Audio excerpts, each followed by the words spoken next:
வீராதி வீரர்களாகிய மாணவ செல்வங்கள் இவ்வளவு தொலைவு கடந்து வந்து பல்கலைக்கழக நெறிமுறைகளை ஒழுங்குபடுத்துகிறோம் என்று சொல்லி யூனிவர்சிட்டி கிராண்ட்ஸ் கமிஷன் சார்பாக அவர்கள் சில பரிந்துரைகளை செய்து அதை நிறைவேற்றிவிட வேண்டும் என்று ஒரு சர்வாதிகாரியாக தமிழகத்திலே இன்றைக்கு ஆட்டம் போட்டுக் கொண்டிருக்கக்கூடிய ஆளுநர் ரவி அவர்களினுடைய ஏற்பாட்டிலே சில பேர் அந்த பணிகளை செய்து கொண்டிருக்கிறார்கள். ஜனநாயகம் ஆபத்துக்குள்ளாகி இருக்கிறது. கூட்டாட்சி தத்துவம் அபாயத்துக்குள்ளாகி இருக்கிறது. அதன் மூலமாக இந்த நாட்டினுடைய ஒருமைப்பாடு நானோ ஜான் பிரிட்டோவோ எல்லோரும் நம்பிக்கை உடையவர்கள்தான் நாட்டின் ஒருமைப்பாட்டிலே. ஆனால் இந்த நாடு ஒரு தனி நாடல்ல, இந்தியா என்ற நாடல்ல.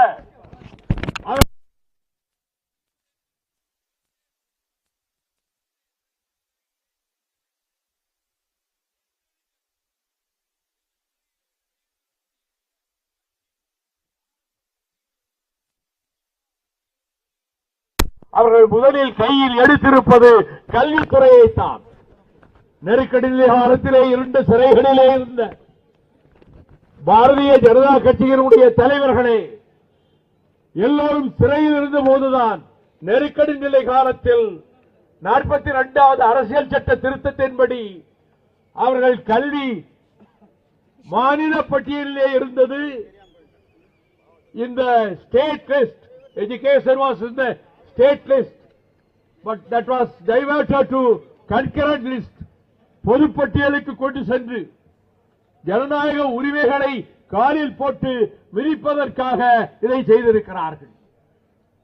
கல்வி அறிவில் பேராசிரியர்களாக பல்கலைக்கழக விற்பனர்களாக இருக்கின்ற பெருமக்கள் தான் அந்த குழுவிலே இருக்க வேண்டும். ஆனால் அவர்கள் ஆளுநரை முன்மைப்படுத்தி யார் வேண்டுமானாலும் அதிலே நியமிக்கப்படலாம். அவர் வியாபாரியாக இருக்கலாம், தொழிலதிபராக இருக்கலாம், இந்த கல்வித்துறைக்கு எந்த விதத்திலும் தொடர்பில்லாதவராக இருக்கலாம். அவரையும் இந்த குழுவிலே கொண்டு வந்து போடுவதற்கு இந்த வரைமுறைகள் வழிகாட்டுகின்றது. இது அகற்றப்பட வேண்டும். கூட்டாட்சி தத்துவத்துக்கும் மாநில சுயாட்சிக்கும் நேர் எதிராக கொண்டு வரப்பட்டிருக்கக்கூடிய இந்த வரைவு நெறிமுறைகளை குப்பை தொட்டியிலே தூக்கி எரிய வேண்டும் என்பதற்காகத்தான் இத்தனை ஆயிரம் தோழர்கள் நெடுந்தொலைவிலிருந்து 2000 கிலோமீட்டருக்கு அப்பாலே இருந்து இங்கே வந்திருக்கிறோம். சாம்ராஜ்யங்களின் புதைகுடி என்று வர்ணிக்கப்பட்ட டெல்லி பட்டணத்துக்கு, இந்தியாவின் தலைநகருக்கு வந்திருக்கிறோம்.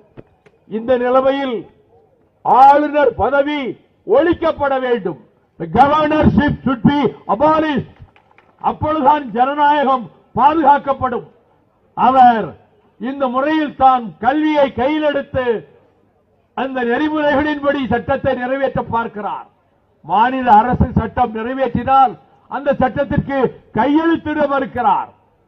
ஆகவேதான் பிரிட்டிஷ் சாம்ராஜ்யத்தினுடைய வைஸ்ராய்களைப் போல இந்த ஆளுநர்கள் செயல்படுகிறார்கள் என்பதை இங்கே மனோஜ் அவர்களும் பிரிட்டோ அவர்களும் தெளிவாக சுட்டிக்காட்டினார்கள்.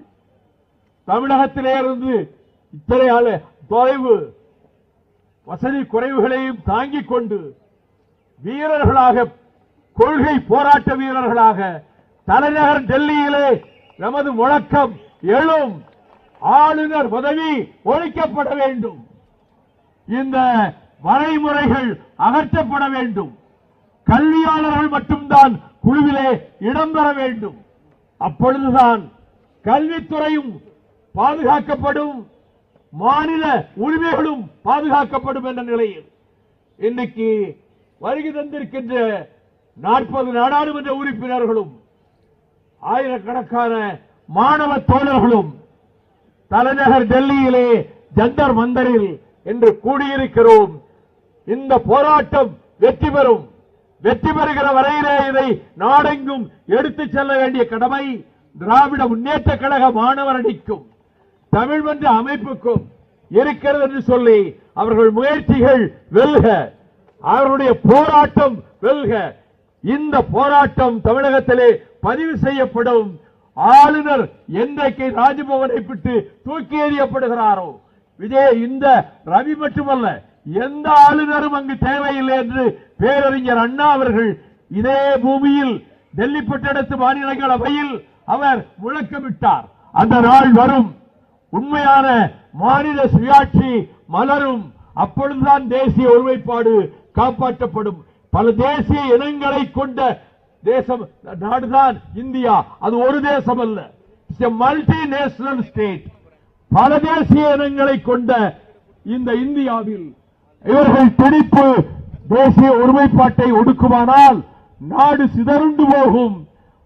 நாடு தனித்தனி நாடுகளாகின்ற ஆபத்தை இந்த நூற்றாண்டிலேயே சந்திக்க வேண்டியது வரும் என்று மத்திய அரசுக்கு, மோடி அரசுக்கு எச்சரிக்கை செய்து போராட வந்த தோழர்களுடைய முயற்சிகள் அனைத்தும் வெல்க வெல்க வெல்க என கூறி விடைபெறுகிறேன். நன்றி, வணக்கம்.